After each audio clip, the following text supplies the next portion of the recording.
बिस्मिल्लाहिर्रहमानिर्रहीम, अस्सलाम वालेकुम। जियो न्यूज़ पर आप देख रहे हैं आपस की बात और मैं हूं मुनीफ फारूक। प्रोग्राम के आगाज़ में हमेशा की तरह कहूँगा जी, ये मास्क है, इसका इस्तेमाल कीजिए, हाथों को सैनिटाइज़ कीजिए, समाजी फासला बरकरार रखिए, तभी आप कोरोना वायरस से बच सकते हैं। प्रोग्राम का बाकायदा आगाज़ करते हैं।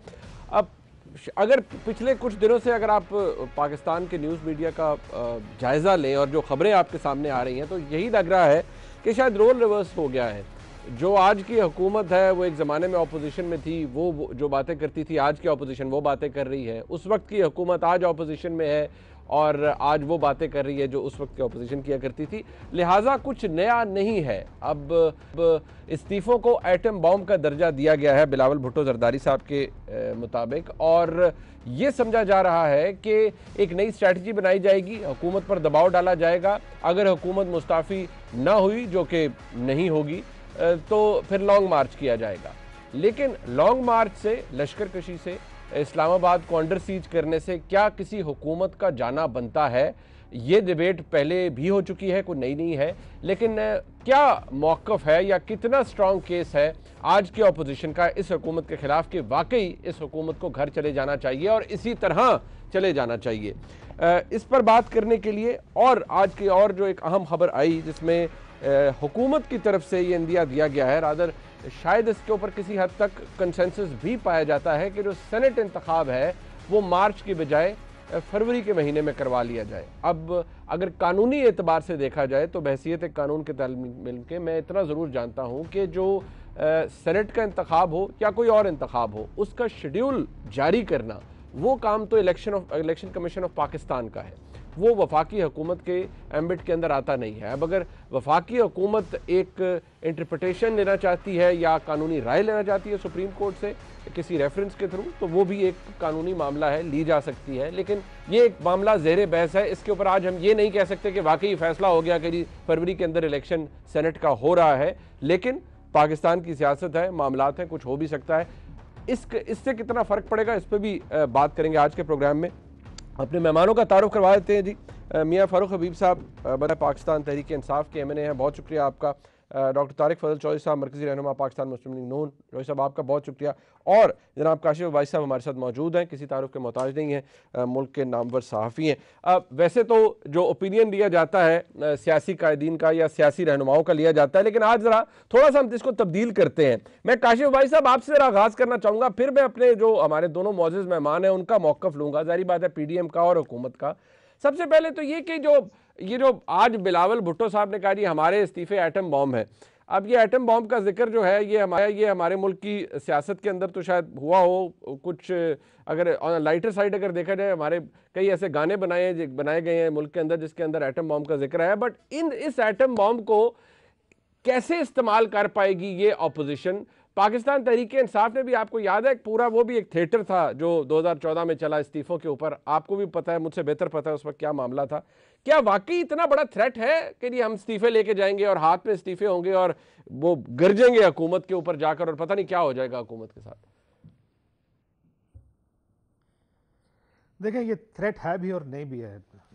कोई भी चीज़ देखें, माजी में हम अक्सर ये कहते हैं कि धरनों से, लॉन्ग मार्चेस से माजी करीब में हुकूमतें नहीं गिरी, लेकिन ये नहीं जानते कि इस दफ़ा क्या होगा। हम अपनी हिस्टोरिकल उसके ऊपर बात ज़रूर कर सकते हैं। इस्तीफे थ्रेट नहीं है फिलहाल, इसलिए कि अगर आप दे भी देंगे तो उसके बाद क्या करेंगे हुकूमत गिराने के लिए? अगर हुकूमत इलेक्शन अनाउंस कर देती है, उसको रोकने के लिए क्या करेंगे? और अगर मसला सड़क के ऊपर बलवे के और हंगामा राई पे आ गया, फिर तो मसला है। फिर तो ज़ाहिर है वो तमाम सियासी जमातें जो पुरअमन एहतजाज पर यकीन रखती हैं, जिसमें पीपल्स पार्टी भी है, नून भी है, आई एम श्योर, बिल्कुल, वो किस तरह जस्टिफाई करेंगे कि ये जो सड़क के ऊपर रोज पथराव हो रहा है, आग लग रही है, निज़ाम ज़िंदगी रोक दिया गया है सिर्फ इसलिए कि हुकूमत गिरा दें, उसको जस्टिफाई कैसे करेंगे? और फिर अगर ये रास्ता खुल गया, आपको याद होगा जब इमरान खान साहब धरना लेकर आए थे, बार बार हम यही मिसालें देते थे कि जत्थे इस्लामाबाद में आके कैसे हुकूमतें गिराएंगे। अगर कल तालिबान यहां पर आ जाए, कोई मजहबी जमात यहां पर, वो तो आपसे बहुत ज्यादा लोग इकट्ठे कर सकते हैं। कल वो इस्लामाबाद में 2 लाख बंदा 3 लाख लेकर आ जाए, तो आप कैसे कहेंगे उनको? उनके पास जस्टिफिकेशन होगी, पिछली हुकूमत गई थी, हम भी गिराएंगे, अब भी हुकूमत इस्तीफा दे। सेम गोज फॉर अगर सड़क पे आपने दंगे और फसाद करने हैं, तो अगली हुकूमत आके फिर अगली जो ऑपोजिशन होगी या कोई भी ऐसी स्ट्रीट पावर प्रेशर ग्रुप जो अनरेस्ट क्रिएट कर सकता है वो भी आके कहेगा जनाब हम भी अनरेस्ट क्रिएट कर सकते हैं, सड़कें बंद कर दें। मरकजी शाराएं आपको याद है ना, कुछ अर्सा पहले बंद हो भी गई थी, और उनके पास जिन्होंने की थी उनके पास आपसे बहुत ज्यादा पावर है ये काम करने की। जी बंदों को जनाजा आपने खादम रिजवी साहब का भी देख लिया जो जनाजा था। सो कुछ जनाजा चीजों को जस्टिफाई करना बड़ा मुश्किल हो जाएगा। एग्जैक्टली सो कुछ चीजों को जस्टिफाई करना बड़ा मुश्किल हो जाएगा कि इस्तीफे अगर दे देंगे, मुझे नहीं लगता कोई ऐसी सॉलिड स्ट्रैटेजी है इस वक्त ऑपोजिशन के पास कि उसके बाद वो कहें देखें जनाब इसके बाद ये होगा और ये हुकूमत गिर जाएगी। अनलेस आप अनरेस्ट क्रिएट करें। अगर इसमें थोड़ा सा ये कहा जा रहा है कि उस वक्त तो तहरीके इंसाफ के देखिए 35 इस्तीफे थे, अब जो है वो एक बहुत बड़ी लॉट है, इट्स अ फैट लॉट, 400-450 इस्तीफे आ जाएंगे। अब सेनेट के कोई नेशनल असेंबली का, सूबाई असेंबलियों के तो बड़ा इंपैक्ट होगा। How would you analyse this कि ये फर्क है फिर the strength of the resignations या amount, the number of resignations? ना, I don't think it's a threat. देखिए मसला ये आपने पिछले कुछ दिनों में देखा होगा, हुकूमत की जानिब से बार बार एक बात की जा रही है, इंतजार किस लिए कर रहे हैं अभी इस्तीफा दें, इंतजार क्यों कर रहे हैं इस्तीफा दें। उन्हें भी पता है ऑपोजिशन मुश्किल में पड़ जाएगी अगर उन्होंने इस्तीफे देने का फैसला किया तो, और अगर हुकूमत ने वो इस्तीफे तस्लीम कर लिए। देखिए इमरान खान साहब में और किसी एक जो हमारे पाकिस्तान में जिसको मारूफ आम में कहते हैं पुराने सियासतदानों में एक फ़र्क है। पुराने सियासतदान बिलीव करते थे डायलॉग पर। जब इमरान खान साहब ने इस्तीफे दिए तो पीपल्स पार्टी ने मशवरा दिया नून को इस्तीफे कबूल नहीं करना, ये बाहर रह गए तो बहुत रोला डालेंगे, इसको असेंबली के अंदर ही रखो। लेकिन Imran Khan as a politician is a very different politician. वो बहुत ज्यादा रैशनल लॉजिकल थिंकिंग के साथ जो चीज हमें लॉजिकल और रैशनल लगती है शायद दूसरा काम नहीं करते।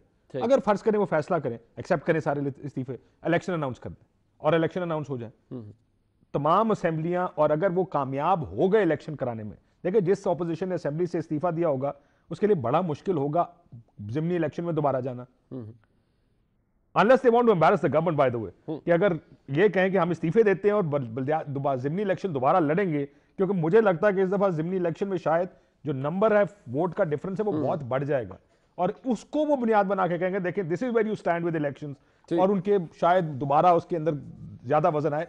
वरना अगर उन्हें इलेक्शन करा दिए, ऑपोजिशन ने बॉयकॉट कर दिया, जितनी तगड़ी ये गवर्नमेंट हो जाएगी या कोई भी सूबाई गवर्नमेंट हो जाएगी, तारीखी शायद मजबूत तरीन हुकूमत हो जाएगी मरकज में भी और सूबों में। ये एक मुझे नहीं लगता ऑपोजिशन को इतना सूट करता है इस्तीफे देने। ये वैलिड पॉइंट है चॉइस साहब। ये क्योंकि आप जाहिर बात है आप बड़ी जमात है पाकिस्तान मुस्लिम लीग नून, पीडीएम का प्लेटफॉर्म है, अब आप पूरी ऑपोजिशन की नुमाइंदगी यहाँ कर रहे हैं।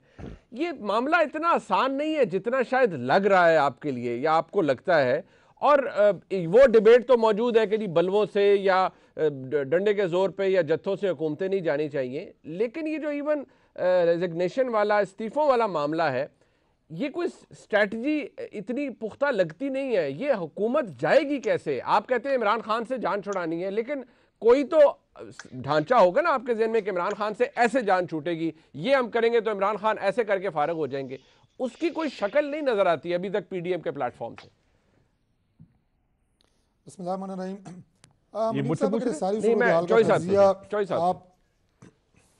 अगर आप इस अंदाज से मुझसे करवाना चाहते हैं कि 2 और जमा 2 4 होता है, तो ये इतना आसान मामला नहीं है। जो काशिफ भाई साहब ने जो तज्जिया किया है वो बिल्कुल उन्होंने हालात का सही तज्जिया किया है कि ये सूरत हाल इतनी सीधी सादी नहीं है कि आप कल इस्तीफे लेके जमा करा दें और उसके बाद जनाब हुकूमत जो है वो घर चली जाएगी और सारे मामला जो हैं वो अवाम की ख्वाहिशात या पीडीएम ने जो तहरीक अवामी आप ये कहें कि ख्वाहिशात के मुताबिक वो चला रहे हैं, वो इतनी जल्दी अपने मंतकी अंजाम तक पहुंच जाएगी, ये ऐसा नहीं होगा। बल्कि इसके लिए तरीक़ाकार आपको अपनाना पड़ेगा। पीडीएम में शामिल जो जमातें हैं वहाँ पे सीनियर तरीन सियासतदान मौजूद हैं, और जैसा कि भाई साहब ने अभी कहा कि वो रिवायती सियासत को भी समझते हैं और आजकल के दौर की सियासत को भी समझते हैं। जो फैसले लिए जाएंगे वो इंशाअल्लाह इन तमाम हालात, वाक़यात, खदशात, ज़मीनी हक़ाइक़, आइनी पोजीशन क्या है, कानूनी हैसियत क्या है, पब्लिक प्रेशर कितना बिल्ड हुआ है और उसके नतीजे में हुकूमत घर कैसे जा रही है, इन सब को मद्देनज़र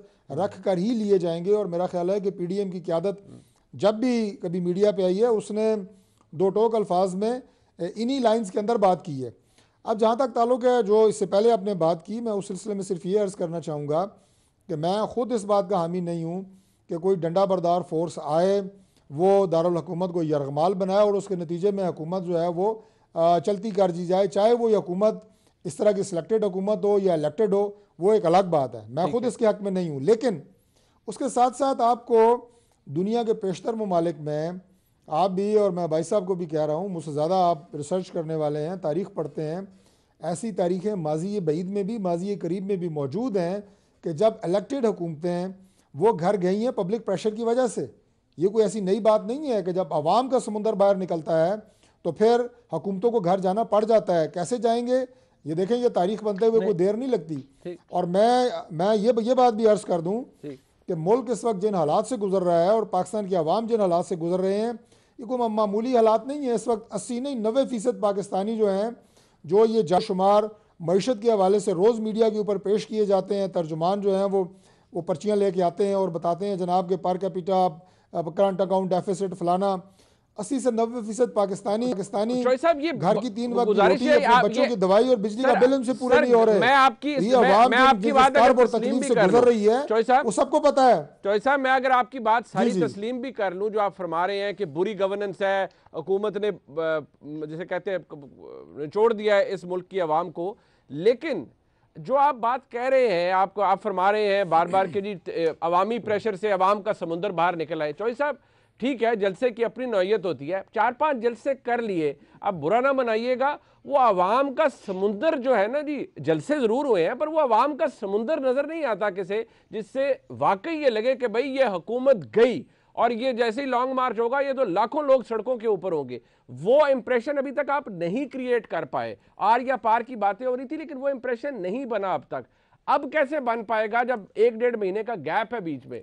सवाल सिर्फ इतना है मुनीब साहब, बड़ी सिंपल सी बात है कि जब भी कोई तहरीक शुरू होती है उसमें मुख्तलिफ इर्तकाई मराहल होते हैं, और ये जो तहरीक है इसके भी अपने ये तमाम इर्तकाई जो एवोल्यूशन है, इर्तकाई मराहल है, उनसे गुजर के एक ख़ास मकाम तक इसने पहुँचना है। और इस वक्त तक अगर आप जलसे और उनका मोमेंटम देखें तो मैं इनमें से पेशतर नहीं बल्कि सारे जलसों में शरीक रहा हूँ। उसमें अवाम की तादाद, उनका जोश व खरोश, और सबसे बड़ी बात यह है कि ये ऐसा नहीं है कि इसमें कोई हुकूमती वसाइल जो हैं वो बरूकार ला के हम उनको लोगों को इकट्ठा कर रहे हैं। और आखिरी जलसा तो लाहौर का हुआ, मैंने तो सारा जलसा अपने लोगों के साथ पंडाल में बैठ के सुना। उसमें जो तमाम तर ऑड्स थे वो मौजूद थे। तमाम तर कुव्वतें जो हैं वो सिवाय अल्लाह ताला की ज़ात के जो हमारे साथ थी, बाकी सब हमारे खिलाफ थी। गवर्नमेंट क्या, एस्टेब्लिशमेंट क्या, मौसम क्या, कोरोना क्या, ट्रैफिक क्या, हर चीज़ हमारे खिलाफ थी। लेकिन वहाँ पे जो तादाद थी, अगर आप सिर्फ हुकूमती इस पूरी बटालियन की बात करते हैं 42 रुकनी, वो तो 6 घंटे पहले टीवी पे आपके बैठ के कहना शुरू की जलसा नाकाम हो गया, जलसा नाकाम हो गया। तो अगर ये जलसा इतना ही नाकाम था तो ये पूरी की पूरी काबीना को जो है वक्त पड़ा हुआ है। ठीक है। और मैं सबसे बड़ी बात ये कहूंगा कि जब इंशाल्लाह ये आखिरी कॉल दी जाएगी और उसके नतीजे में जो अवाम का, आप ये कहें कि जो उनके जज्बात हैं और जो इस वक्त वो महसूस कर रहे हैं, अमली तौर पर जब सड़कों पे आए तो सूरत हाल बदलेगी। ठीक। अच्छा चौधरी साहब, जरा एक मिनट, मैं फरूख हबीब साहब, बात यह है कि ये बेशक वो आप आज इस पे मुस्कुरा भी रहे हैं, आपको लगेगा अब शायद अपोजिशन किसी खुशफहमी में है, लेकिन किसी ने बात करने की कोशिश नहीं की। आज भी आप इनका तमस्खरी उड़ा रहे हैं, आज भी आप कहते हैं भाई अभी आ जाओ इस्लामाबाद, अब 2 महीने इंतज़ार क्या करना है, अभी इस्तीफे दे दो, स्पीकर को दे दो। हुकूमत ने को बड़ा दिल दिखाना होता है, मैग्नेनिमिटी दिखानी होती है, थोड़ा सा बड़ा दिल करना होता है, वो आप अभी तक नहीं कर रहे। आप डायलॉग की बात जरूर करते हैं शाह महमूद कुरैशी साहब, लेकिन आप लोग भी रोज आकर इनका तमस्खरी उड़ाते हैं, बात करने कोई नहीं जाता या सीरियसली बात कोई नहीं कर पाता।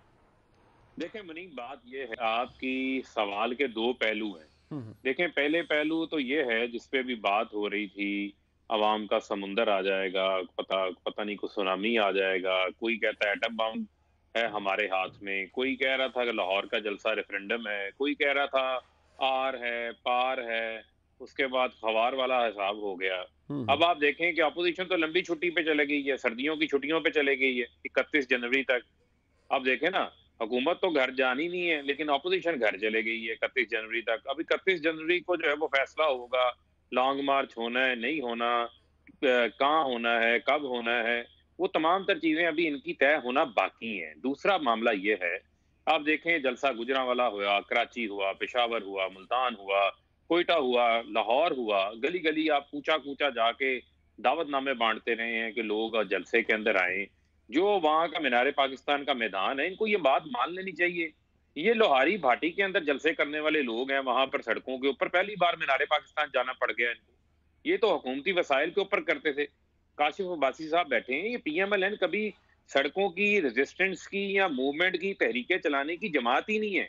ये तो डीले मारने की जमात है, जो बैकडोर डील्स मारते होते थे, रात के अंधेरों में जाके डीले मारते थे। ये अब पीटीआई की पिच के ऊपर खेल रहे हैं। ये जलसे जलसों जुलूस की तहरीकें तारीख चलाना, इनकी अच्छी नहीं होगी, लेकिन सीटें तो पीएमएलएन को मिलती हैं। ये बात तो फारूक साहब आप डिनाई नहीं कर सकते ना। आप डिफरेंट बात कर रहे हैं ना, आप डिफरेंट बात कर रहे हैं, मैं उस पर तो आ ही नहीं ना रहा। मैं आपको जो बात कह रहा हूं कि ये अब हमारी पिच के ऊपर खेल रहे हैं। इनकी ताकत जो थी वो थी डीले मारना, एनआरओ लेना, वो इन्होंने बेशुमार टकरे मार दी है, वो नहीं मिलना इनको। अच्छा जी। अब ये उस पे आ गए जलसे जुलूसों वाली साइड पे, वो इनका काम नहीं है, नहीं होना इनसे। अच्छा। वहां पर नाकामी है, नाकामी है, नाकामी है, नतीजा 0/0 निकलेगा, ये आप लिख लें। दूसरी बात ये है कि मुझे आप बताएं कि मरकज की सियासत का जो फैसला है वो करना है पंजाब ने आइंदा इंतखाबात के अंदर, हर इंतखाबात के अंदर वो करता है। आसिफ अली जरदारी सिंध के अंदर बैठे हैं, अकेले खिलाड़ी हैं, पीपल्स पार्टी की हुकूमत वहां बन जाती है, कोई बड़ा चैलेंज उनको वहां पर दरपेश नहीं है। क्या आसिफ अली जरदारी जो है वो पीएमएलएन के लिए जो है वो रास्ता हमवार करने के लिए हमारी हुकूमत गिराएंगे? ये जरा सोचने की बात है। सेनेट के इंतखाबात को देख लें, फैटफ में अराकीन गायब हुए उसको देख लें। अब भी कह रहे हैं कि हम अंदरूनी एहतसाब करेंगे, जो लोगों ने जलसा में मेहनत नहीं की, इनके अपने लोग रिजाइन देने को तैयार नहीं है। ये कोई मजाक नहीं होता कि बार बार इंतखाबात होते हैं, हल्कों से इलेक्शन है। ये इस्तीफों वाली भी जो है जो बात आ रही है, इसमें भी आप देखेंगे 2007-8 की तरह जब इलेक्शन बाइकआउट खत्म करके यू टर्न लिया था ना इन्होंने, इस्तीफों पे भी यू टर्न इनको लेना पड़ेगा। मुझे आप ये बताएं ना, इस्तीफे दे देते, उसके बाद सेनेट इंतखाबात आ रहे हैं, क्या ये सेनेट में हाथ से हाथ धर के बैठेंगे? नहीं, उसमें भी चीजें वो हैं। वो एक इम्पोर्टेंट बात है। आपको जो बातें कर रहा हूं ना, ठीक, बड़ी खुलेआम बातें कर रहा हूं, ये वो हकायक हैं जो हकायक को ये अभी फिलहाल नजरअंदाज कर रहे हैं। और ये एटम बम जो है, बिलावल साहब को मैं ये पैगाम देना चाहता हूं, ये एटम बम जो है बड़ा खतरनाक है, ये आपके हाथ में भी फट सकता है, लिहाजा सोच समझ के जो है वो बात नहीं, आपको तजर्बा है इस बात का। एक ब्रेक ले लेते हैं जी, वापस आते हैं। मैं जरा, क्या ये तहरीक पीडी जो है ये वाकई अवामी ख्वाहिशें जो हैं या ख्वाहिशात हैं, वाकई उनकी तर्जुमानी कर रही है? इस पर ज़रा बात हो जाती है। ब्रेक के बाद हमारे साथ रहिए। काजी साहब, ये अभी बात जारी बात है पीडीएम की तरफ से हो रही है, हुकूमत का अपना पॉइंट ऑफ व्यू है, लेकिन क्या वाकई जो ये तहरीक है और जो अब तक इस तहरीक के अंदर हुआ है, जो 4-5 जलसे जो भी हुए हैं, हर एक का अपना ओपिनियन होता है कि कामयाब है, अभी तक वो पेस नहीं बना, बट क्या ये वाकई अवाम की जो उमंगें हैं उनकी तर्जुमानी हो रही है इस तहरीक से, और वो भी यही चाहते थे कि बस निकल आए सारी अपोजिशन बाहर और फारिग करें इस हुकूमत को? नहीं, बड़ा मुश्किल सवाल है मुनीब, वो खासकर एक जर्नलिस्ट के लिए इस पे ओपिनियन देना बड़ा मुश्किल है। हो सकता है अवाम की वाकई ख्वाहिश हो कि हुकूमत चली जाए। ठीक, लोग महंगाई से तंग है, बिल्कुल तंग है, महंगाई बहुत है। मैं तो अच्छे खासे लोगों को सुनता हूं जो फाइनेंशियली बहुत अच्छे हैं, वो भी कंप्लेन कर रहे होते हैं कि महंगाई बहुत हो गई। लेकिन क्या वो इनके जलसों में रिफ्लेक्ट हो रहा है? उनके जलसों में रिफ्लेक्ट नहीं हो रहा। यानी अगर आपने हुकूमत गिरानी है तो क्या रूटीन के 6 जलसे 8 जलसे करके इतना बड़ा क्राउड तो इमरान खान ने अपने जलसों और धरने के दौरान इकट्ठा कर लिया था हर जगह पे। शायद पीटीआई वाले कहेंगे इससे भी बड़े जलसे किए उन्होंने लाहौर, मीनारे पाकिस्तान पर, कासिम बाग में, वगैरह वगैरह, गुजरांवाला में। बड़े जलसों से शायद नहीं होगा वो, जिसको आपने कहा ना थोड़ी देर पहले लफ्ज इस्तेमाल किया, अवाम का समंदर होगा ना, वो नजर आएगा। मैं फिर मिसाल देता हूं, खादिम रिजवी साहब का जनाजा था, वो अवाम का समंदर था, बिल्कुल, और वो सारी दुनिया को नजर आ रहा था कि ये अवाम का समंदर है। तो वो अवाम का समंदर हो सकता है लोगों की, पूरे पाकिस्तान की ख्वाहिश हो कि हुकूमत गिर जाए, लेकिन आपको और मुझे शायद वो जलसों में नजर आएगा तो हम कहेंगे हाँ नाउ ये दे मीन बिजनेस है, लोग इनके साथ जुड़ गए हैं, हर चीज बड़ी हो गई है। वो चीज अभी तक कम से कम जलसों की हद तक नजर नहीं आ रही। एक दूसरा, अब जब हुकूमत को गिराना है, आप इस्लामाबाद आएंगे, और हो सकता है मौलाना साहब तो अकेले इतना बड़ा धरना कर गए थे यहाँ पे जब पहली दफा इस्लामाबाद आके बैठे थे। क्या वो रिफ्लेक्शन है आम पब्लिक की? आई don't think that's a reflection of your common man. ये कॉमन आपकी पाकिस्तानी सोसाइटी की रिफ्लेक्शन नहीं है मौलाना साहब का क्राउड। हो सकता है हम में से बहुत सारे ना कहना चाहते हो, बट वो बहुत सारे मदरसे के बच्चे जो ऑर्डर पे जाते हैं, उनको नहीं पता कि यहाँ क्या करने आए। उनको खाली 4 मदरसे खाली कर दें, आपको 50,000 60,000 का क्राउड इकट्ठा कर देंगे। सो किस बुनियाद पर ये फैसला देखने वाले ऑब्जर्वर्स, पॉलिटिकल एनालिस्ट किस बुनियाद पे फैसला करेंगे कि हाँ, जो ऑपोजिशन कह रही है या पीडीएम कह रही है इस वक्त लार्जर पाकिस्तान उनके साथ इस चीज पे खड़ा है? वो प्रॉब्ली यही टेस्ट केस होते हैं। आप जब मुल्तान गए, आप गुजरांवाला गए, आप लाहौर गए, मैं सुन रहा था सुहेल वड़ैच साहब को और शाहजेब को जिस दिन जलसा हुआ उनका ख्याल था ज्यादा इंप्रेसिव नहीं है। मुस्लिम लीग नून का भी जो जलसा लाहौर का हुआ उसमें बहुत से लोगों को, अब अभी आप चल भी रहे होंगे, कल हमने भी सुना बहुत से लोगों ने, जो सीनियर लोग हैं जो जलसे में गए थे या जिन्होंने टीवी पर देखा, उन्होंने कहा जी बहुत ज्यादा इंप्रेसिव जलसा नहीं। सो सिर्फ ये कि हम क्यों के कह रहे हैं इसलिए मान लें, आई डोंट थिंक दैट्स इनफ। आपको वो अवाम का समंदर जब दिखाई देगा तो लोग खुद कहेंगे हाँ जी ये समंदर है। Now public is attaching itself, अपने आप को पीडीएम के साथ अटैच कर रही है। शायद तब उतना बड़ा प्रेशर हुकूमत भी फील करेगी, खुद ही कहे हाँ यार अब लोग हमारे बहुत खिलाफ हो गए, अब हमें जाना चाहिए। अभी तक वो सूरत हाल दिखाई कम से कम ग्राउंड पर नहीं दे रही। हम जरा इसको थोड़ा कैंडिडली खुल के बात कर रहे हैं। ये बात मैं चौधरी साहब से पूछ लेता हूँ, फारूक साहब से भी, लेकिन मैं आपसे पूछना चाहूंगा। चले अगर मैं इसको थोड़ा सा अपना सवाल एक उसमें थोड़ी सी इंप्रूवमेंट करने की कोशिश करता हूँ कि क्या ये तहरीक वाकई गैर सियासी कुव्वतों को सियासत से दूर करने के लिए है, सिविलियन बालादस्ती के लिए है, शफाफ इलेक्शन है या नहीं है, या इसका मकसद महज इमरान खान को हुकूमत से अलहदा करना है? देखिए जी, मेरी तो पूरी उम्मीद है और मुझे यकीन है कि ये पूरी तहरीक वाकई उस मकसद के लिए जिस मकसद के लिए आप उम्मीद है। और ये कि हमारे सर मैंने पता तो नहीं अंदर खाने होने, थोड़ी है कि मैं मरियम नवाज शरीफ में बांगा तो कहेगी नहीं असकम से नहीं, असी तो खाली टाण लगे असी हमने हुकूमत गिरानी है खाली, अब ज़ाहिर है मुझे बताएंगे तो नहीं। तो इसलिए मेरी उम्मीद तो यही है, लेकिन जो एविडेंस है ना वो इस बुनियाद पर इनको सपोर्ट नहीं करता। वजह यह है कि जब पहली असेंबली के दिनों में तकरीर हुई, तमाम अपोजिशन ने कहा आप 5 साल पूरे करें, ठीक काम करें, हमें साथ लेकर चलें। हम इस जबान को, बिलावल साहब इंक्लूडेड, जरदारी साहब उसमें शामिल, हमजा शहबाज साहब उसमें शामिल, मुस्लिम मैंने खुर्शीद शाह साहब की तकरीर सुनी है, आई एम श्योर और लोगों ने भी कहा होगा कि जी आप 5 साल पूरे करें। देखिए अगर आपको इस्टेब्लिशमेंट के किरदार से एतराज़ है तो पहले दिन से होना चाहिए। पहले दिन से एहतजाजन आए, अपना एजेंडा सामने रखें कि जी मुझे ये चेक करना है, मैं ये जानना चाहता हूं कि एस्टैब्लिशमेंट का रोल क्या था, उसके लिए कमेटी बनाएं, उसके साथ ये होना चाहिए वगैरह वगैरह, जो भी एक स्टेप वाइज अप्रोच समझ में आती है। अगर आपसे मैं कहूंगा कि क्या आप ऐसे हैं तो वो उसका कोई स्टेप वाइज अप्रोच होगी ना, मुझे वो स्टेप वाइज अप्रोच नजर नहीं आई। सडनली एक दिन कहा गया कि जी अब एस्टैब्लिशमेंट, अब हम इलेक्शन में धांधली के खिलाफ निकलने लगे। धांधली तो पहले दिन से थी, आपने इनको 5 साल की बात क्यों की? एस्टैब्लिशमेंट का रोल तो हम सब जानते हैं, साल से। मैं आज बता रहा था, खबर दिखाई मैंने टीवी पे, मौलाना फजल रहमान साहब का ख्याल है कि 2002 के इलेक्शन में कहीं धांधली नहीं हुई, क्योंकि वो इलेक्शन वो जीत गए। 2 के इलेक्शन में I am sure Peoples Party कहती होगी धांधली नहीं हुई। 2013 के बारे में मियां नवाज शरीफ साहब कह चुके हैं कि तारीख का शफाफ तरीन इलेक्शन है, पहला एड्रेस टू द नेशन मेरा ख्याल है उन्होंने किया था। एग्जैक्टली 2018 के इलेक्शन के बाद इमरान खान साहब ने कहा कि ये शफाफ तरीन इलेक्शन है, और हर इलेक्शन के बाद जो पार्टी ऑपोजिशन में था उसने कहा इस इलेक्शन में धांधली हुई है। सो ये तो हमारी तारीख है, इसलिए फेस वैल्यू के ऊपर किसी चीज को लेना वो एक अलग बात है। ये किस लिए हो रहा है, मैं ये तो नहीं कहता कि कोई केसेस वगैरह या जो भी है, लेकिन जो आपने सवाल पूछा कि एस्टैब्लिशमेंट का रोल मिनिमाइज करने के लिए, वो अप्रोच मुझे फिलहाल कम से कम ऑन एविडेंस जो अभी तक पहले 6 महीने में मैंने देखा, जिस तरह ऑपोजिशन से ज़ाहिर है हम सारे आपस में एंगेज भी करते हैं ऑपोजिशन के साथ, ये इशू उस वक्त नहीं था। आई एम श्योर, मुझे पक्का यकीन है कि अब ये सारे कह भी रहे होंगे। देखें इसी एस्टैब्लिशमेंट से बातचीत करके बहुत से काम हुए ना, कोई मुल्क से बाहर भी गया, कोई खामोश भी हुआ, किसी का ट्विटर भी बंद हुआ, तो वही एस्टैब्लिशमेंट थी। सबको पता है कि उनका रोल सिर्फ इलेक्शन तक नहीं होता, इलेक्शन के बाद भी होता है, और जिसने जिस वक्त एंगेज करना होता है वो एंगेज करके अपने अपने फायदे निकालते हैं उनसे।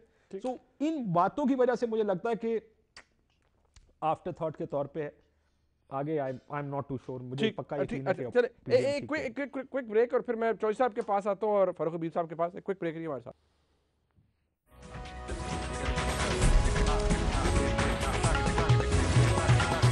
डॉक्टर तारिक फजल चौधरी साहब, ये कुछ मामला शायद लेट हो गया, ये पहले दिन से जो काशिफ भाई साहब ने पॉइंट उठाया है, इसका क्या जवाब है कि नहीं अगर ये काम करना था तो पहले दिन से कर लेते? अगर आपने गैर सियासी कुव्वतों का किरदार ख़त्म करना है पाकिस्तान की सियासत में से, तो आपको पहले दिन से कम से कम इस इलेक्शन के बाद तो ये मामला शुरू हो जाना चाहिए था। लेकिन इंतज़ार किया गया, ट्विटर भी खामोश रहे, स्टेटमेंट्स भी खामोश रही, केसेस तो खैर चलते ही रहे। मियां नवाज शरीफ साहब फिर बाहर तशरीफ ले गए, इलाज के सिलसिले में गए, चले वो मामला चल पड़ा। लेकिन अब जो शुरू हुआ है लिहाजा आपने इस तहरीक के अंदर बहुत सारे इंग्रेडिएंट्स, आपने कहा ये महंगाई के खिलाफ भी है, ये वोट चोर हुकूमत है इसके खिलाफ भी है, और गैर सियासी कुव्वतों के खिलाफ भी है, तो ये मामला जरा लेट हो गया है। जी ज़रूर जी, मैं बिल्कुल आपके सवाल का बराह रास्त जवाब देता हूँ, लेकिन अभी जो फ़ारूक हबीब साहब ने काफ़ी अपनी पार्टी के हवाले से उन्होंने काफ़ी, मैं ये कहूँगा पंजाबी में जो लफ्ज़ है कि बढ़के मारी हैं कि हम बड़ी रेवोल्यूशनरी पार्टी हैं और हमने बहुत बड़े बड़े इस्तेमाल किए हैं। पूरी कौम जानती है कि किन किन एम्पायरों को आप आवाज़ देते रहे हैं और कौन कौन से एम्पायर की बैसाखियों के सहारे आप खड़े रहे हैं। इसको छोड़ें, इस बात को, जितने बड़े आप फने खान हैं सबको पता है कठपुतलियाँ कभी इतने बड़े दावे नहीं करती, लिहाजा ज़मीनी हक़ाइक़ के मुताबिक चलें। दूसरी बात यह है जी कि जो आपने सवाल किया और काशिफ भाई साहब ने जो भी बात की है, अगर इलेक्शन 2018 की बात करें तो मैं इस बात से इत्तफाक करता हूँ कि पाकिस्तान की जो अपोजिशन की सियासी जमातें हैं उन्होंने इस सिस्टम में साथ चलने का ऐलान किया, लेकिन उससे पहले क्या हुआ था? उससे पहले ये राय दी गई थी कि इन असम्बलीज़ का बाइकआउट किया जाए। मैं ये बात रिकॉर्ड के ऊपर इसलिए रख रहा हूँ कि ये ना समझा जाए जनाब कि ये अचानक अपोजिशन को ख्याल आया है कि इस इलेक्शन में कोई धांधली हो गई है 2 साल के बाद। नहीं, सबसे पहले ये राय और मौलाना फजल रहमान साहब की ये राय थी कि इन असम्बलीज़ का बाइकआउट किया जाए क्योंकि इलेक्शन में रिकॉर्ड धांधली हुई है। मैंने अभी 2002 से ऑनवर्ड्स इलेक्शन की जो मुख्तसर आगे तारीख बयान की है, मैंने ये सारे इलेक्शन लड़े हैं। चाहिए और मैं आपको ये अर्ज़ करूँ कि 2018 के इलेक्शन में खैबर से मदरा, आदम खेल, पेशावर, उन सारे इलाकों में भी मुझे कोई शौक़ है, पाकिस्तान में ज़्यादा मैं घूमता फिरता रहता हूँ, कराची तक एक ही रिकॉर्ड और एक ही pattern, computerised election data collection का पूरा सिस्टम बिठाना, और उसके बाद हर पोलिंग स्टेशन में, दोबारा मैं कह रहा हूँ, खैबर से कराची तक एक ही ट्रेंड कि हमारे पोलिंग एजेंट्स को कहना कि कोने में बैठ जाओ, आपके सामने वोट की गिनती नहीं हो सकती। आप दोनों माशाल्लाह सीनियर जर्नलिस्ट हैं, ये पाकिस्तान की तारीख में कभी नहीं हुआ। वोटें हमेशा सामने गिनी जाती हैं, पोलिंग एजेंटों को कोने में बिठा के नहीं गिनी जाती कि इधर वो खुद देख रहे हैं कि जनाब फलां पे मोहर लगी है, फलां पे मोहर लगी है। हमारे पोलिंग एजेंट्स को पता ही नहीं, या तो निकाल दिया गया या कोने में बिठा दिया गया। ये चीज़ें पाकिस्तान की तारीख में पहली दफ़ा हुई हैं। और रोल ऑफ एस्टेब्लिशमेंट, इस पर लंबी बात हो सकती है, कितना रहा है माजी में, इस इलेक्शन में कितना रहा है, लेकिन ये जो ट्रेंड, और मैंने अक्सर अपने दोस्तों को बात की है। चौधरी साहब, इस पे कोई एतराज मेरे ख्याल में काशिफ साहब ने भी ये नहीं, उन्होंने तो जनरल कोट किया कि हर किसी ने कहा कि इलेक्शन बड़े बेहतरीन हुए जो जीता। सवाल तो ये है ना कि आपको ये पहले उठा देना चाहिए था मुद्दा, मतलब आना ही नहीं चाहिए था असेंबली में। मौलाना साहब की बात ठीक थी। मैं तो आपको अर्ज कर रहा हूँ, मैं एक चीज ऐड मैं तो अर्ज कर रहा हूँ कि आज मुख्तलिफ लीडर्स जो हैं वो ये बात कर रहे हैं कि मौलाना साहब की बात मान लेनी चाहिए थी। ये बात आपको पता है कि अभी हमारी पार्टी में से भी लोगों ने कहा है, पीपल्स पार्टी में से लोगों ने कहा है कि उस वक्त मौलाना साहब की बात मान लेनी चाहिए थी। बहरहाल चूंकि उसमें मुख्तलिफ सियासी जमातें थी, इस बात पर इतफाक़ कर लिया गया कि इन असम्बलीज़ का हिस्सा बन के सिस्टम में रह के इसमें जो नकाइस हैं उनके खिलाफ आवाज़ उठाई जाए और बात की जाए। लेकिन हमें कोई 2 साल के बाद जो है ये ख्वाब नहीं आया कि इलेक्शन में धांधली हुई है। बाकी ये जनाब के जो मैंने कहा रोल ऑफ एस्टेब्लिशमेंट, जैसे मैंने पहले कहा, लंबी डिबेट है क्या क्या रोल रहा, कैसे रहा, उससे मौजूदा पार्टी ने या मौजूदा हुकूमत ने कैसे फायदा उठाया। I want to add something, अगर इजाजत दीजिए ब्रीफली। जी काशिफ साहब आप जरूर फरमाइए, फिर मैं फारूक साहब के पास जाऊंगा। जी काशिफ साहब, मैं सिर्फ दोबारा इसको देखें, ये किसी ने नहीं कहा कि धांधली नहीं हुई इलेक्शंस में, सिर्फ ये कह रहे हैं कि एक अप्रोच होती है ना कि आप पहले महीने में कहते हैं जनाब आपको 3 महीने का टाइम है, ये होना चाहिए, ये चेक होना चाहिए। आप बार बार उस चीज के ऊपर जोर देते आते हैं और सबको पता होता है कि ये बिल्डअप हो रहा है कि अगर अब आपने ये ना किया तो हमारे पास कोई चारा नहीं रह जाएगा सड़कों पे जाने के अलावा। एक बिल्डअप होता है, एक स्टेप बाय स्टेप अप्रोच होती है, जो कि मुझे कम से कम मुनीब आप बता दें अगर आपको नजर आई पहले 6 महीने 8 महीने साल इलेक्शन की धांधली के हवाले से कि उसको इन्वेस्टिगेट होना चाहिए। मैं सिर्फ ये कह रहा था कि वो मुझे अप्रोच नजर नहीं आई जिसकी बुनियाद में लगे कि वो बिल्डअप होते होते वहां पे आ गया कि साल 1.5 साल पौने 2 साल बाद या 2 साल बाद ऑपोजिशन ने कहा कि जी लानत भेजें इनके ऊपर, इन्होंने नहीं करना, अब हम सड़कों पे जाएंगे और इसका फैसला आवाम करेंगे। इवन आपको याद होगा जब मौलाना साहब धांधली के खिलाफ इस्लामाबाद आए, एक जुमला छोटा सा, सब ने इनकार कर दिया था उनके साथ आने से। वो कहते वो कहते हम 2 साल देना चाहते थे। जी मैं सिर्फ एक छोटा सा जुमला देखें 2018 के इलेक्शन के बाद कारकर्दगी की बुनियाद पे कर रहा हूं, उसके बाद बाकायदा एक पार्लिमानी कमेटी बनी, हुकूमत ने इस बात का यकीन दहानी कराई कि इस इलेक्शन में जो भी नकाइस हैं, जो भी धांधली है, जो अपोजिशन के एतराज़ात हैं, उन्हें दूर किया जाएगा। ठीक है, परवेज खटक साहब उस कमेटी के मुकर्रर हुए, लेकिन ये 2 साल गुजरने के बाद उस कमेटी की तमाम कार्रवाई जीरो रही, जिसके बाद ये फैसला किया गया कि अब इसका फैसला अब आपने इसको चले आपने इसको इस तरह पुट कर दिया। बट फारूक साहब, शायद आपके लिए भी भला हो जाए इस तहरीक से, सिविलियन बालादस्ती की तहरीक है। सर बात ये है, मुझे ये चाहिए बताएं नहीं कि सिविलियन बालादस्ती की तहरीक तो वो चलाए ना जी। जिनकी अपनी को तारीख भी क्लियर हो। मुझे आप ये बताएं ना, आपने तो, मैं ज्यादा दूर की ज़ियाउल हक की मिसालें तो अवाम ने बहुत सुनी है, पता भी है, वो तो स्टैंप है ना इनके ऊपर, उसके बाद भी बेशुमार स्टैंप्स हैं। आपने तो रिसेंट बात बता दी काशिफ साहब ने भी कि ट्विटर भी खामोश रहा और बहुत सारे मामला जो हैं वो अपने दुरुस्त कर लिए गए। ये तो इंतजार कर रहे होते हैं कि वहां की हवा ही हमें आती रहे, उसमें हम सांस लेते रहे, ये इनका आलम है। दूसरा ये कभी रिसेंट बयान दिया था मरियम ने, इनको घर भेजें फिर हम आपसे बात करेंगे। ओ भाई, आपकी शिक नंबर 4-5 है आपकी एपीसी की जो पीडीएम का लामिया है कि जी अब उनसे कोई बात नहीं करेगा जी, अब तो जो है वो सिविलियन बालादस्ती की बात होगी। बात ये है कि मीठा मीठा हफ हफ, कड़वा कड़वा थू थू वाली बात है। मसला इनका ये है कि ये एनआरओ चाहते हैं। ये जो काशिफ साहब ने बात की वो तो बड़ी वाजे है। मुझे आप बताएं, यही मौलाना फजल रहमान कहते थे ना जी, ये असम्बलियां हराम है, इनमें हलफ ना उठाएं। उनके बेटे ने हलफ भी उठा लिया। इन्हीं असम्बलियों से, इन्हीं सूबाई असम्बलियों से मौलाना फजल रहमान सदारत का वोट मांगते रहे हैं। पीएमएलएन को सदारत का कैंडिडेट नहीं मिला था, इन्होंने उनको कैंडिडेट बना लिया था अपना। अब मुझे आप बताएं ना, ये हमें कहते हैं कि जी हमने पार्लियामानी कमेटी का कोई इजलास नहीं बुलाया। मुझे बताएं कि शहबाज शरीफ के प्रोडक्शन ऑर्डर्स के लिए उनको पब्लिक अकाउंट्स कमेटी का चेयरमैन बनाना था ना इन्होंने कहा हमने किसी कमेटी की चेयरमैन नहीं लेनी जी, हम नाराज हैं जी, रूठ गए हैं बच्चों की तरह। शहबाज शरीफ को आप बनाएं पब्लिक अकाउंट्स कमेटी का चेयरमैन। कोई एक बाइकआउट इन्होंने किया हो कि उस कमेटी का इजलास नहीं हो रहा, कोई प्रेस कॉन्फ्रेंस इन्होंने की हो कि जी उस कमेटी का इजलास नहीं हो रहा। ये सिर्फ आफ्टर थॉट्स हैं। फैटफ के बिलों की ऊपर जब ब्लैकमेल नहीं हुई हुकूमत, इनका वो 34 निकाती एनआरओ का जो नैब बंद करो का बिल था वो जब अप्रूव नहीं हुआ तो इन्होंने कहा तमाम रास्ते बंद हो गए हैं। अब पीपल्स पार्टी भी बाहर आ गई। इमरान खान ने तो एक मिनट इमरान खान ने कर दूं जी जी फारूक साहब आज वो किरदार अदा कर रहे हैं। प्लीज तारिक साहब एक मिनट प्लीज ओ यार कोई अपनी भी गल करो ना, ताना कोसने देने से कुछ आगे बढ़े ना। अब आप सीनियर हो गए हैं सर, मुझे पता है ये गुफ्तगू पुरानी हो गई है ना, बच्चों वाली बातें ना करें ना, सीनियर हो गए हैं आप ना बताएं ना मुझे मेरी मुश्किल पुरानी है या नहीं। मुश्किल नहीं ना, लेकिन मैं वैसे कह रहा हूं कि ये अच्छा चले करें ना, कुकारी की बात करें। अच्छा सुन ले पापा कुटनी वाला काम ना करें ना, कुकारी की बात करें। सुन ले हौसला रखें, कोई बात नहीं। मुझे पता है अभी मैं सुनूं क्या, और कुछ भी नहीं कर रहे। करें आप करें। अभी मरियम साहबा ने एहतसाब शुरू किया, मुझे पता है मुश्किल हालात हैं सब चलो पता लगेगा। मसला ये है इनका कि इनको एनआरओ नहीं मिल रहा। ये कोई सिविलियन बालादस्ती की तहरीक नहीं है। आज इनको कोई कहे ना कि जनाब आए आपकी डील करवा लेते हैं, ये तमाम मामला जो है वो इनके खत्म हो जाएंगे। फरूक साहब ऐसे ये बात जब आप एनआरओ की कहते हैं, एक मिनट मुनीब, कहाँ से होती रही है डील, आप बताएं ना। एग्जैक्टली मुशर्रफ के साथ 10 साल का वायदा करके वो जनरल मुशर्रफ के साथ हुई है सर, तो अड़े नाल तो नहीं करेंगे डील। एक मिनट नहीं छोड़, मैं इनके पास इख्तियार है एनआरओ का, इसी तरीके से शक्लें एनआरओ वाली। ओ भाई आपके पास क्या आईनी पोजीशन एनआरओ देने की? मुझे टू द पॉइंट जवाब दे दे फारूक साहब। जवाब एक मिनट सर, बात करने आपके पास एनआरओ देने की। मुझे टू द पॉइंट जवाब दे आए थे।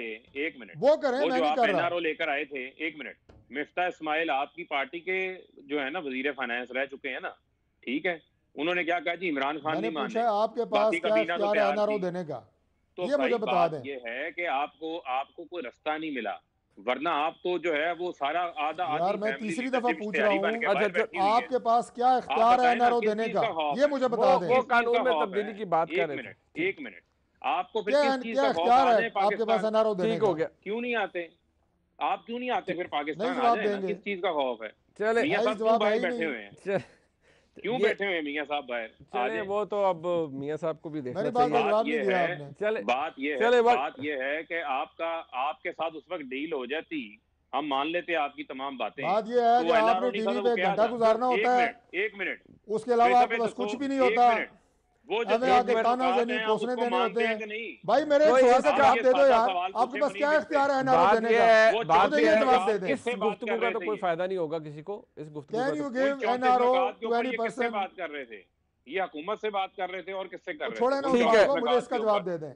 मुझे आप बताएं ना, आप उठते हैं एनआरओ नहीं देंगे, वज़ीर-ए-आज़म उठता है एनआरओ नहीं देंगे, आपके पास क्या इख्तियार है एनआरओ देने का? मुझे आज ये जवाब दो। चॉइस साहब वही इख्तियार है जब आप कहते हैं नैब को प्रेशराइज करते हैं, वही इख्तियार है। आपको हुकूमत की तरफ से लेकर सबकी तरफ से कौन सा नैब को प्रेशराइज कर रहे हैं? मैं कह रहा हूं कि इनके पास कोई, आप कहते हैं ना कि इमरान खान साहब करते हैं, हम एनआरओ नहीं देंगे, नैब नियाजी गठजोड़ तुसी कह रहे थे ना यार। अरे देखिए चले बात ये है, वो कठपुतलियां देखिए भी कभी बात, एनआरओ देती हैं देखो मुकाबला।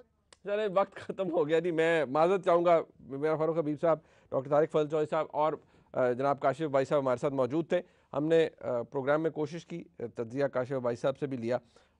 आप इस इन जो डिस्कशन हुई है इसका फीडबैक आप नहीं देना, आप किस हद तक एग्री करते हैं। आज का प्रोग्राम आपने देखा, देखने का बहुत शुक्रिया। खुदा हाफिज़।